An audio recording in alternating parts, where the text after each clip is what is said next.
제가 장 담기 선수라는 거 혹시 알고 계세요? 제가 방송에서도 간장 담기, 고추장 담기에 대해서 소개해드렸던 적이 있는데요.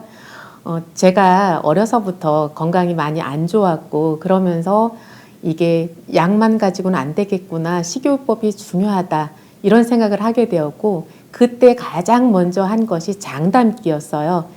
왜 그러냐면 내가 매일같이 먹는 음식을 통해서 충분한 영양을 섭취하는 것, 저는 이것이 기본이라고 생각을 했는데요. 그래서 황태육수밥을 먹게 되었고 이제 우리가 반찬을 할 때마다 늘 사용하는 간장, 된장, 고추장 이러한 장류들, 이 조미료가 가장 중요하다 이런 생각에서 출발하게 된 거죠. 그래서 30살 때부터 제가 이렇게 장을 담그기 시작했으니 벌써 20년 이상의 경력을 가지게 되었네요. 그래서 장 담기 이제 실력도 점점 늘어서 이제 완성도가 높아졌는데요. 제가 찍은 사진들을 가지고 이 장 담기에 대해서 소개해 드리도록 하겠습니다.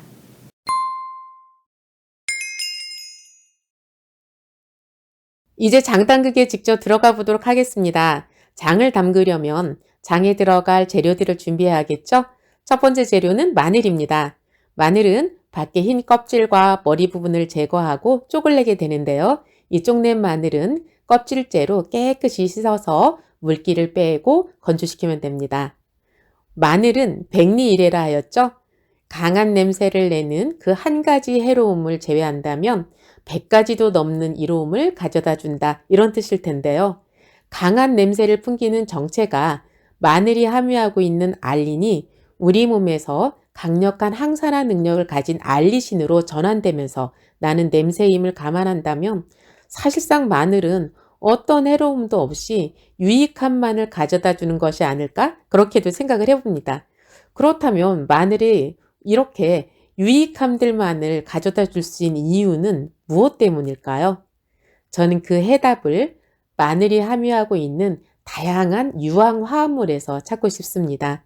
마늘에 함유되어 있는 이 유황화합물들은 우리 몸에 들어가면 체온을 높이고 혈액순환이 잘 되게 하는 것은 기본이고 세포를 변성시켜 암을 유발하고 염증을 유발하는 그 활성산소들을 제거해주는 훌륭한 역할을 감당하게 됩니다.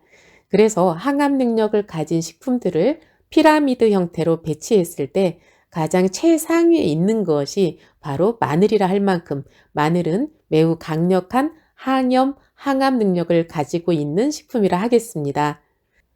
두 번째 재료는 유금피입니다. 유금피란 느릅나무 뿌리의 껍질입니다. 느릅나무를 흔히 코나무라고도 하죠. 비염에 좋다 하여 붙여진 별명인데요. 유금피는 사실 비염에만 좋은 것이 아니라 위나 장 등 우리 온몸에 분포하고 있는 점막 부위의 염증을 치료하거나 예방하는 그런 효능을 가지고 있습니다. 우리가 건강에 있어 장 면역이 매우 중요하다 하죠. 장 면역을 지키고 건강하기 위해서 제가 장을 담글 때는 이렇게 늘 장의 기본 재료로서 유금피를 사용하고 있는 것입니다. 세 번째 재료는 황태입니다. 여러분들 강산에의 명태라는 노래 혹시 알고 계시나요? 생으로는 생태, 얼리면 동태, 내장으로 만든 장난젓, 알로 만든 명란젓, 어린 것을 말린 노가리. 정말 다양한 형태로 그리고 모든 부위를 먹을 수 있는 국민 생선, 이것이 명태 아닐까 싶습니다. 그 중에서도 강원도 추운 지역에서 얼렸다 말렸다를 반복하면서 만들어지는 것, 이것이 황태입니다. 얼렸다 말렸다를 반복하는 과정에서 영양의 밀도는 점점 높아지게 되는데요. 그래서 황태는 그 어떤 생선이나 육류에 비해 더 많은 필수 아미노산을 함유하고 있습니다. 콩을 주된 원료로 하여 만들어진 우리의 전통 간장이 식물성 단백질의 주된 공급원이었다면 여기에 황태를 더함으로써 동물성 단백질과 식물성 단백질 둘 다 넉넉하게 공급을 받을 수 있게 되는데요. 이렇게 되면 간의 해독 능력이 점점 좋아지면서 장의 염증이 줄어드는 것은 물론이고 근육과 관절이 편안해지고 그리고 뼈가 더 튼튼해진다고 할 수 있겠습니다. 이것이 제가 식이요법을 얘기할 때마다 황태를 이야기하는 이유이고 그리고 장에 황태를 사용하는 이유이기도 합니다. 네 번째 재료는 다시마입니다. 다시마는 요오드의 주된 공급원이죠. 그 외에도 다시마에는 알긴산이 넉넉히 들어 있습니다. 이 알긴산은 지방 흡수를 차단하는 효과가 있는데요. 그래서 체지방이나 내장 지방이 축적되는 것을 막아 다이어트에도 효과적일 수 있겠습니다. 그리고 칼륨이나 라미닌이 풍부해서 혈압이나 콜레스테롤 수치가 오르는 것을 막아줄 수도 있겠습니다. 자, 이렇게 마늘, 유금피, 황태, 다시마 4가지 재료를 말씀드렸는데요. 그 다음 소개드릴 재료가 있습니다. 바로 이것인데요.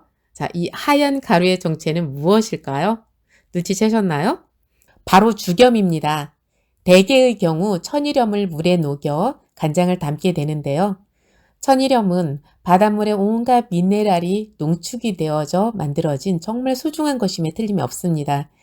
그러나 바닷물의 오염 심각해지면서 천일염을 그대로 사용하는 것이 마음이 불편한 것 또한 사실입니다. 그래서 저는 죽염을 사용하게 되는데요. 9번 구운 죽염을 사용하면 더 좋겠지만 3번 정도 구운 죽염을 사용하는 것도 무난하다고 생각을 합니다. 마지막으로 소개할 친구는 간장 담기에 가장 중심된 재료죠. 바로 메주입니다. 이 메주는 발효시켜서 말린 것을 그대로 사용하는 것이 아니라 솔로 문지르면서 물로 깨끗이 씻어낸 후에 며칠을 햇볕에 충분히 말려서 이렇게 사용하게 됩니다. 마늘, 유금피, 황태, 다시마, 죽염, 메주 6가지 재료가 모두 준비되었습니다.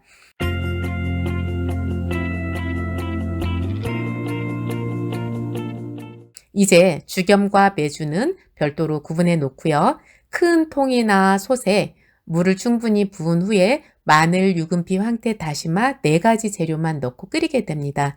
그래서 몇 시간을 충분히 끓인 다음에 이 재료들을 건져내고 여기에 다시 죽염을 넣게 됩니다. 자, 죽염을 넣어서 다시 한번 끓이고 이 물을 식히게 되면 이제 간장 담글 준비는 거의 다 되었습니다. 죽염을 얼마나 넣어야 하냐고요? 더 이상 녹아들지 않을 때까지 충분히 넣으시면 됩니다. 큰 주걱으로 저어가면서 죽염이 더 이상 녹질 않고 아래에 쌓이기 시작하면 이제 그만 넣으면 되는 건데요. 이렇게 염도를 맞추는 것이 과연 적당할까? 마음에 걱정되는 분이 계시다면 계란을 띄워보세요. 계란을 띄웠을 때 500원짜리 동전 크기만 하게 동동 떠오르면 적당한 염도라고 할 수 있어요. 또 이런 걱정을 할 수도 있어요. 죽염을 더 이상 녹지 않을 때까지 충분히 넣으라고? 그럼 염도가 너무 높은 거 아니야? 이런 걱정을 하실 수 있는데요. 그것은 전혀 그렇지가 않아요. 맹물에 소금을 넣을 때는 많이 녹아 들어가지만 마늘, 유금피, 황태, 다시마 등을 끓인 물에 죽염을 넣을 때에는 녹아 들어가는 양이 현저히 줄어들게 됩니다. 그래서 제가 담그는 간장은 염도는 훨씬 낮고 영양은 훨씬 풍부한 그런 간장이 되는데요. 자, 이렇게 끓여서 식힌 물을 항아리에 담고 거기에 메주를 띄운 다음 그 위에 숯이나 고추, 대추 등을 띄우면 이제 간장 담기 완성입니다. 잘 보셨나요? 어떠세요? 제가 담는 간장 다소 번거롭다고 느끼실 수도 있겠는데요. 저는 이제 20년 넘게 이렇게 반복해 오다 보니까 그냥 거의 습관처럼 이렇게 담고 있어요. 어려서부터 몸이 약했고 그래서 갑상선 항진증이나 골다공증 여러 가지 질병을 앓기도 했던 제가 나이가 들면서 오히려 왜 더 건강해졌는지 이해가 되지 않나요? 장 담기 생각보다 어렵지 않죠? 아마 도전할 만할 거예요. 음력 1월 달에 담는 것이 좋다고는 하지만 음력 1월이 지나더라도 통풍이 잘 되는 곳에서 보관할 수만 있다면 그렇게 쉽게 상하지 않으니까 조금 늦었다 생각하시더라도 도전해 보시길 바라겠습니다. 자, 그동안에는 장담기 하면 그냥 소금물 끓여서 거기에다가 메주를 띄워서 발효시키는 것 이것만 생각하셨을 텐데요. 그보다는 제가 가르쳐 드리는 방법처럼 마늘이나 유금피, 황태, 다시마, 표고버섯 이런 여러 종류의 재료들을 끓여서 이 간장을 만들게 되면 염도가 많이 낮아지기도 하고요. 그리고 영양 밀도가 훨씬 높아지는 이런 장점이 있습니다. 자, 이렇게 영양 밀도가 높은 간장 만들어서 가족들의 건강을 더 알뜰하게 챙기실 수 있기를 바라겠습니다.